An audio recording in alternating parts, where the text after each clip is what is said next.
Assalamualaikum warahmatullahi wabarakatuh. Kami dari kelompok 3 akan mempresentasikan closing case dari mata kuliah IMC dengan judul Raimco The Blue Ocean Strategy. Di sini sebelumnya saya akan memperkenalkan saya dan tim saya terlebih dahulu. Saya sendiri Putri dan tim saya ada Aprilia dan Muhammad Gustomi. Raimco adalah kepanjangan dari Rashmi Yunis Motor Company, sebuah perusahaan saham gabungan yang didirikan pada tahun 1957 di Lebanon. Perusahaan ini mengoperasikan rantai showroom independen dan memiliki kesepakatan dealer otomotif dengan produsen mobil di Amerika Serikat, Jepang, Eropa, dan China seperti Nissan Motor, GM, Renault, Nissan Diesel, FAW, dan Kawasaki.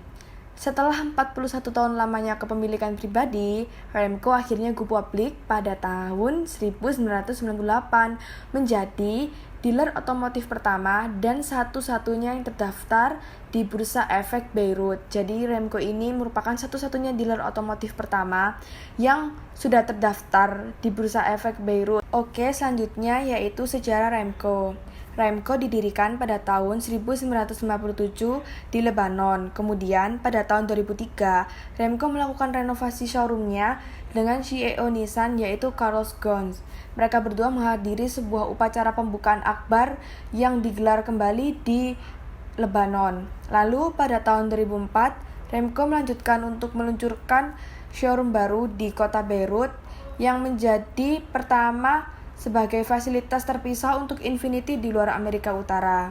Pada tahun 2005, Abdul Swaidan, Direktur Pelaksana Raimco, yang baru saja diangkat, dia menerima penghargaan dari Presiden Carlos Ghosn Nissan. Sejak saat itulah, Raimco mulai dikenal oleh banyak orang dan juga pertumbuhan Raimco menjadi sangat pesat hingga tahun-tahun di selanjutnya.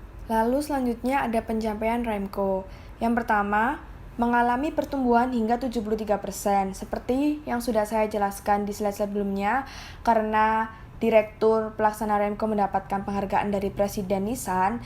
Hal itu membuat pertumbuhan Raimco naik hingga 73% dari tahun 2005 hingga 2006. Lalu yang kedua, menguasai 21,3% pasar di Lebanon dan berhasil mempertahankan posisi nomor 1. Kemudian yang ketiga, menjadi dealer otomotif dengan pertumbuhan yang sangat cepat. Ini terjadi pada tahun 2008. Raimco menjadi dealer otomotif dengan pertumbuhan tercepat di Lebanon, meningkatkan penjualan sebesar 85,7%, memindahkan 4.273 unit pada tahun 2007 menjadi 7.932 unit pada tahun 2008. Tidak ada dealer lain yang mampu mencapai volume ini di Lebanon. Lalu pada tahun 2009, Raimco merambah pasar luar negeri mendapatkan hak untuk mendistribusikan mobil merek Infiniti di London. Itu juga mulai mengisi kendaraan Nissan dan Infiniti di area zona bebas di Suriah. Jadi, pencapaian Raimco akhirnya setelah mendapatkan penghargaan itu semakin banyak. Lalu, Raimco pun menjadi semakin menyebarluaskan produk-produk yang dia punya. Menurut Swaidan, kesuksesan Raimco didasarkan pada kemampuannya untuk memahami perilaku pembelian pelanggan dan menanggapi kebutuhan mereka. Raimco mengembangkan strategi Samudra Biru berdasarkan landasan inovasi nilai. Dengan strategi tersebut, inovasi produk pengiriman atau layanan apapun harus menciptakan dan meningkatkan nilai pelanggan dengan hanya berfokus pada fitur yang dianggap bermanfaat oleh pelanggan. Pilihan strategi itu mempunyai tujuan untuk mengubah keputusan pembeli atas pembelian mobil baru atau bekas dari perspektif produk ke arah penawaran komprehensif dengan nilai lebih besar dalam solusi satu atap untuk satu merek hebat yang digabungkan dengan berbagai layanan keuangan. Jadi di sini Raimco itu kenapa dapat sukses? Karena dia itu sangat memperhatikan apa yang diinginkan oleh pelanggannya. Mereka memberikan layanan yang sangat dibutuhkan oleh pelanggannya, dan juga dia itu mendengarkan suara pelanggan. Jadi tidak semena-mena dia itu hanya sekedar jual tanpa memikirkan apa yang pelanggan butuhkan. Seperti itu. Raimco. Untuk melaksanakan strategisnya, Raimco menjalani beberapa aliansi dan kemitraan dengan beberapa instansi yang ada, seperti halnya bank, perusahaan asuransi, outlet elektronik, dan Total. untuk bahan bakar dan minyak dengan tujuan menawarkan kepada pelanggan paket silent yang nyaman yang memanfaatkan biaya untuk keuntungan pelanggan. Renko kemudian menjalankan serangkaian pesan melalui IMC menggunakan iklan ruang, iklan TV, iklan radio, iklan cetak, dan pesan SMS yang bertujuan menginformasikan kepada pelanggannya untuk memanfaatkan toko serba ada. Pesan-pesan tersebut bersifat information, menyoroti pembayaran bulanan untuk paket minyak dan gas yang disertakan hingga 40.000 km. Adapun perlindungan yang diberikan oleh Renko tersendiri, seperti halnya asuransi selama 2 tahun, serta biaya dan pajak pendaftaran mobil. Selanjutnya, case question. Ada 4 case yang akan kelompok kami selesaikan. Soal nomor 1 mengenai bagaimana tingkat keterlibatan konsumen, kebutuhan kognisi, dan tingkat pencarian informasi mempengaruhi pembelian mobil. Jawaban yang kami berikan ialah proses kebutuhan pembelian konsumen adalah proses keputusan pembelian 5 tahap yang meliputi pengenalan masalah, pencarian informasi, evaluasi alternatif, pembelian, dan evaluasi pasca pembelian. Pengenalan masalah terjadi ketika pembelian menjadi sadar akan perbedaan antara keadaan yang diinginkan dan kondisi yang aktual. Setelah konsumen menyadari masalah atau kebutuhannya, dia mencari informasi tentang produk yang akan membantu menyelesaikan masalah atau memenuhi kebutuhannya. Repetisi teknik yang dikenal pengiklanan meningkatkan pembelanjaan konsumen. Pengulangan pada akhirnya menyebabkan kuasaan yang berarti konsumen kurang memperhatikan iklan dan menganggapnya kurang dari yang mereka lakukan pada awalnya. Pencarian informasi yang berhasil dalam kategori produk yang menghasilkan satu set pertimbangan, istilahnya alias set yang dibangkitkan, yang merupakan sekelompok merek yang dilihat pembeli sebagai alternatif yang memungkinkan pemilik pembeli didasarkan pada hasil tahap evaluasi dan dimensi lainnya. Pembelian mulai mengevaluasi produk untuk memastikan apakah kinerja sebenarnya memenuhi tingkat yang diharapkan. Biasanya apakah produk tersebut sesuai apa tidak dengan kebutuhan dari konsumen tersebut. Disonansi kognitif adalah keraguan pembelian yang muncul tak lama setelah pembelian tentang apakah ini keputusan yang tepat. Biasanya selama sehari-hari menggunakan mobil atau angkutan umum, ia akan menyadari jika ia perlu membeli mobil baru, bukan yang lama atau yang membeli mobil seperti biasanya. Setelah menyadari kebutuhan tersebut, dia akan mencari banyak informasi melalui ingatan untuk informasi tentang mobil yang mungkin bisa menyelesaikan masalah tersebut. Karena penelitian internal mungkin tidak menyadari informasi yang cukup untuk suatu keputusan.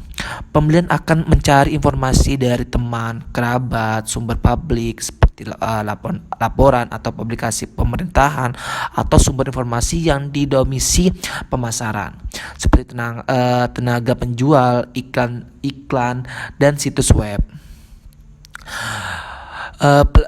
Seperti juga pelabelan paket serta demonstrasi dan tampilan di dalam sebuah toko.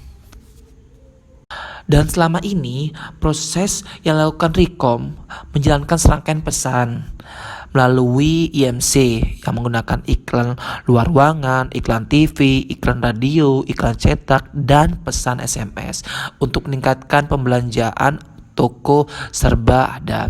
Setelah membandingkan dengan mobil lainnya, konsumen membuat keputusan dan membeli produk tersebut dan setelah melakukan evaluasi.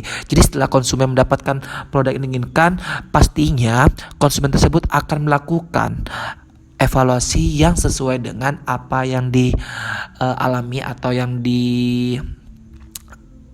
dirasakan pada saat menggunakan produk tersebut. Soal nomor 2, jelaskan bagaimana pemetaan kognitif dapat digunakan untuk mendemonstrasikan reaksi pelanggan terhadap paket satu pintu Recom. Kami menjawab ada 2. Yang pertama, peta kognitif adalah jenis representasi mental yang melayani individu untuk memperoleh kode, menyimpan, mengingat, dan memecahkan kode informasi tentang lokasi relatif dan atribut fenomena dalam lingkungan spesial sehari-hari atau metaforis mereka sendiri. Dan yang kedua, sekelompok proses mental yang melibatkan akuisisi, perkodaan, penyimpanan, manipulasi, dan mengingat informasi spesial. Apakah RYMCO berhasil menggunakan pendekatan informatif dalam pesan IMC-nya? Jelaskan. Jadi, menurut kelompok kami, RYMCO ini berhasil menggunakan pendekatan informatif. RYMCO ini menggunakan strategi biru. Nah, strategi biru ini digunakan untuk meningkatkan nilai pelanggan. RYMCO itu fokus pada fitur-fitur yang dapat menguntungkan pelanggan, di mana strategi tersebut itu dapat menghasilkan pelanggan yang cepat mengambil keputusan untuk membeli mobil baru ataupun bekas. Dengan menggunakan cara tersebut, maka RYMCO itu bisa menjadikan sebuah perusahaan yang memiliki merek yang hebat yang dapat digabungkan dengan layanan keuangan. Maka dari itu, RYMCO itu dapat menjadikan nilai dan pengetahuan pelanggan menjadi lebih meningkat. Selanjutnya, model mana yang paling baik menjelaskan evaluasi alternatif terkait mobil? Model himpunan yang dibangkitkan, pendekatan multi atribut, atau mempengaruhi referral. Jadi, model himpunan ini merupakan model yang dapat dihasilkan secara langsung dari pikiran. Sedangkan multi atribut ini dapat digunakan untuk mengidentifikasi sikap konsumen terhadap merek. Contohnya saja seperti konsumen itu membeli suatu produk yang dibutuhkan atau yang mereka harapkan. Terus yang dapat mempengaruhi referral yaitu pengaruh rujukan, karena pengaruh rujukan itu merupakan perasaan positif ataupun perasaan negatif yang dirasakan oleh konsumen. Jadi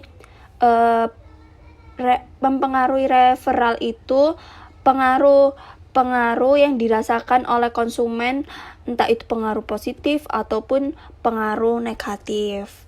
Misalnya saja seperti emosi, terus perasaan tertentu atau suasana hati seorang konsumen saat membeli produk ataupun memilih produk yang akan mereka beli.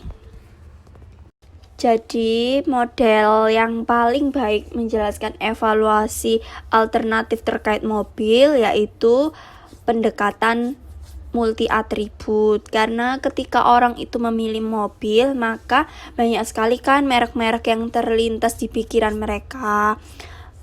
Tetapi mereka kan pasti harus bisa mempertimbangkan bagaimana cara memilih mobil yang benar. Nah, dalam proses pengambilan keputusan, masyarakat itu kan pasti juga banyak mencari informasi yang terkait dengan mobil tersebut, entah itu meliputi harga, meliputi kualitas ataupun pelayanannya. Nah, setelah mengumpulkan semua informasi tersebut, maka pelanggan itu dapat membandingkan berbagai produk yang berdasarkan produk yang mereka butuhkan atau produk yang mereka inginkan.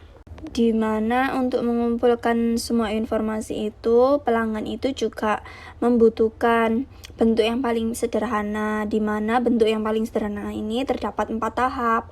Yang pertama ada pembingkaian keputusan dan identifikasi tujuan dan sasaran yang diinginkan dan dicapai oleh pengambilan keputusan. Yang kedua ada identifikasi semua alternatif keputusan dan atribut yang terkait dengan membahas tujuan pengambilan keputusan. Yang ketiga ada spesifikasi preferensi. Nah, spesifikasi preferensi ini baik untuk masing-masing atribut individu ataupun antar atribut dalam kerangka kerja. Dan yang terakhir ada pemeringkatan alternatif keputusan yang sesuai dengan preferensi yang ditentukan. Nah, hal tersebut itu diberikan data atribut untuk setiap alternatifnya. Jadi, konsumen itu akan lebih mudah membandingkan atribut yang mereka inginkan atau membandingkan produk yang telah mereka harapkan. Presentasi yang dapat kami sampaikan, mohon maaf bila ada salah kata. Wassalamualaikum warahmatullahi wabarakatuh.